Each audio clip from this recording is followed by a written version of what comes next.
انتہائی دھاندلی زدہ الیکشن کے باوجود پاکستان تحریک انصاف نے بھرپور کامیابی حاصل کری۔ ان الیکشن میں اب اس وقت مصروف نظر آتی ہے پی ٹی آئی سیاسی اور عدالتی مسائل میں، اور اس سلسلے میں بہت زیادہ ایکٹیو ہے۔ شکر ہے کچھ آثار نظر آ رہے ہیں کہ پی ٹی آئی کو کچھ قانونی ریلیف کہیں نظر آ رہا ہے، اور پارٹی کے گوشہ نشین یا روپوش رہنما آہستہ آہستہ منظر عام پہ آ رہے ہیں۔ بادیوں نظر میں ان کو پشاور ہائی کورٹ سے 9 مئی سمیت دیگر کیسز میں ضمانتیں ملنے کا تاثر سامنے آیا ہے۔ پی ٹی آئی کے نامزد وزیر اعظم عمر ایوب خان کو 24 مقدمات میں ضمانت ملی، جبکہ نامزد وزیر اعلیٰ کے پی علی امین گنڈاپور کو 26 مقدمات میں ضمانت ملی۔ سابق اسپیکر قومی اسمبلی اسد قیصر نے مہینوں بعد اعلانیہ پارٹی کی سیاسی سرگرمیوں کا آغاز کیا ہے۔ آج پنجاب کے نامزد وزیر اعلیٰ میاں اسلم اقبال اور کل سینیٹر فیصل جاوید خان عبوری ضمانت ملنے کے بعد منظر عام پہ آئے۔ میاں اسلم اقبال کو 18 مقدمات میں عارضی ریلیف ملا ہے۔ الیکشن کے بعد سے آج تک سینیٹر شبلی فراز، شہرام ترکی، عاطف خان، حلیم عادل شیخ، کامران بنگش سمیت پی ٹی آئی کے متعدد رہنماؤں کو ضمانت مل چکی ہے یا ان کی ضمانتوں میں توسیع ہوئی ہے۔ عدالت نے ضمانتوں کی مقررہ میعاد تک پی ٹی آئی کے رہنماؤں کو گرفتار نہ کرنے کا حکم دیا ہے، جبکہ غیر معمولی بات ہے کہ نگراں حکومت عدالتی احکامات کو چیلنج نہیں کر رہی ہے۔ تاہم یہ حقیقت ہے کہ کریک ڈاؤن اور قید و بند کی صوتوں نے پی ٹی آئی کے رہنماؤں کا خلیہ بدل کے رکھ دیا ہے۔ بات یہ ہے کہ مبینہ انتخابی دھاندلیوں کے خلاف پی ٹی آئی کی شکایتوں کی بھی سنوائی ہو رہی ہے۔ دارالحکومت اسلام آباد میں قومی اسمبلی کی تینوں نشستوں سے کامیاب مسلم لیگ نون کے تینوں امیدوار طارق فضل چودھری، انجم عقیل اور راجہ خرم نواز کی کامیابی کی نوٹیفیکیشن معطل ہو چکے ہیں۔ کراچی اور لاہور سمیت ملک کے مختلف شہروں میں پی ٹی آئی کے اراکین کی انتخابی شکایات پر الیکشن ٹریبونل سماعت کر رہے ہیں۔ اہم بات یہ بھی ہے کہ اب اڈیالہ جیل میں عمران خان سے ان کے وکلاء کے علاوہ پی ٹی آئی کے سیاستدانوں کو بھی ملنے کی اجازت ملی ہے۔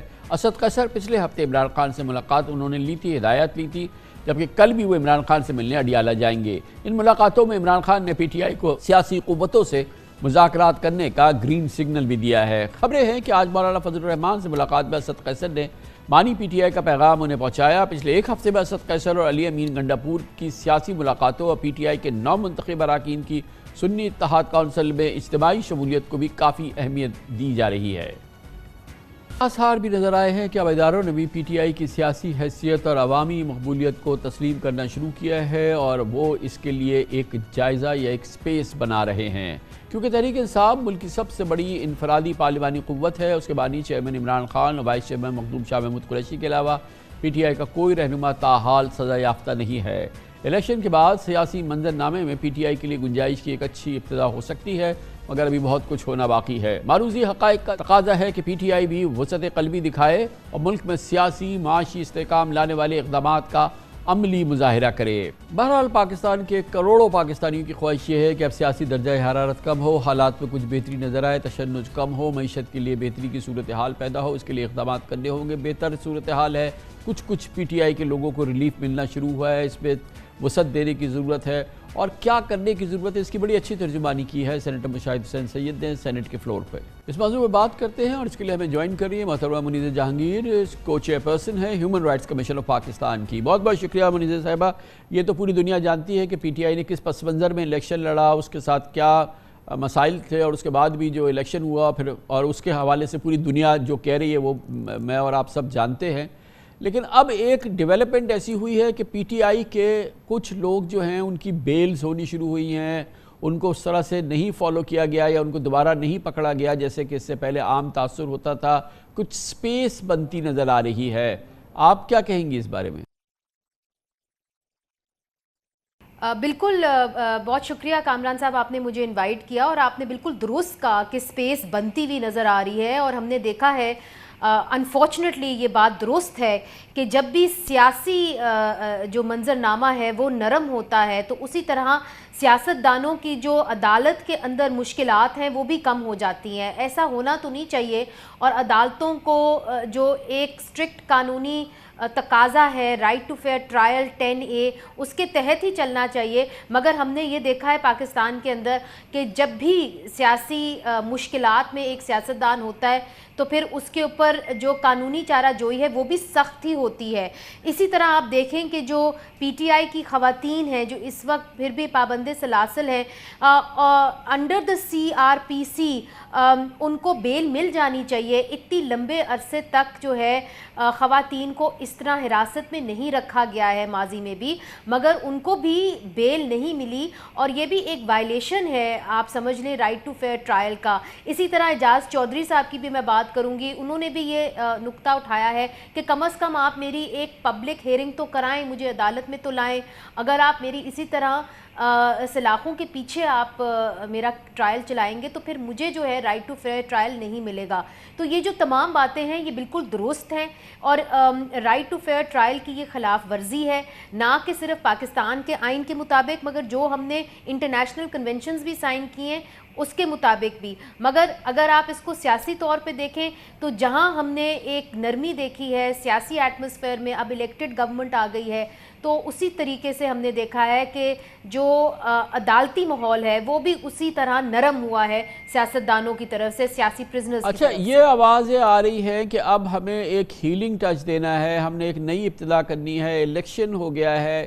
اس سے پہلے تو یہ سیاسی حکومت نہیں تھی، اب تو ایک منتخب حکومت آ گئی ہے۔ کتنی ذمہ داری ہے اس منتخب حکومت کی کہ اس کے دور میں یہ سیاسی قیدی نہ رہیں، یہ سیاسی قیدی چھوٹے، اور جو بڑے سیاسی رہنما ہیں، ابھی آپ نے اعجاز چودھری صاحب کا ذکر کیا، چودھری پرویز الہی صاحب کا بہت پرومیننٹ کیس ہے، ان کو درجنوں بار ضمانت ملی مگر اس کے باوجود وہ کسی صورت سے رہا نہیں ہوئے، ان کو کوئی سزا نہیں ہوئی ہے۔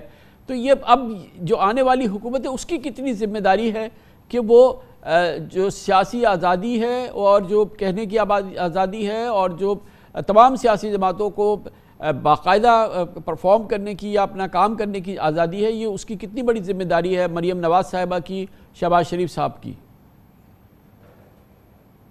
دیکھیے یہ بہت بڑی ذمہ داری ہے کامران صاحب۔ اگر آپ کو یاد ہو کہ جب پاکستان پیپلز پارٹی نے جنرل مشرف سے جو ہے حکومت لی تھی اور یہاں پہ جمہوریت آئی تھی، تو پہلی تقریر جب یوسف رضا گیلانی صاحب نے نیشنل اسمبلی میں کی تھی تو انہوں نے کہا تھا کہ پاکستان پیپلز پارٹی تمام جو سیاسی قیدی ہیں ان کو رہا کرتے ہیں، اور اس بات کو بڑا سراہا گیا تھا اور اس کو دیکھا گیا تھا کہ یہ ایک شناخت بنائی گئی تھی کہ جو جمہوری لوگ ہوتے ہیں وہ سب سے پہلے آ کے سیاسی قیدیوں کو رہا کرتے ہیں۔